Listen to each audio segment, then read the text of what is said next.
Voy, oyi nima qilyapsiz? Bering, o'zim yuvib beraman. Qoch, o'zimni kirimni o'zim yuvaman. Amal yuvib berardim.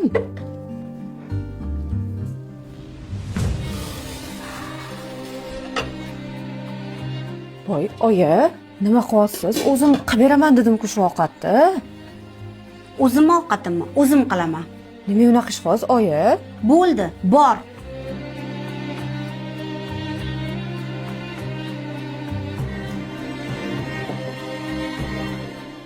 Nima qilyapsan?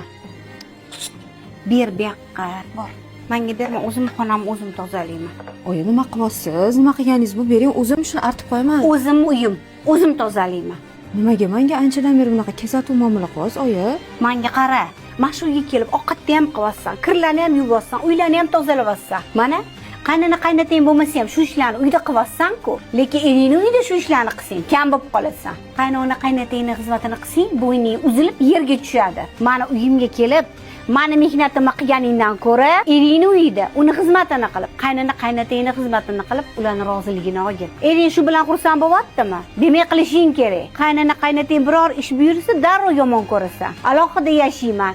Men ularning xizmatini qilishga majbur emasman deb, meni uyimga kelib olasan. Mana shu mehnatlarni meni uyimda ham qilyapsan-ku. Noshkur ayol tez uyimdan chiqib, o'z uyingda hurmat, izzatingni bilib o'tirgan. Nafsingga erk berib, uyi qonunlarni o'zgartirmagin.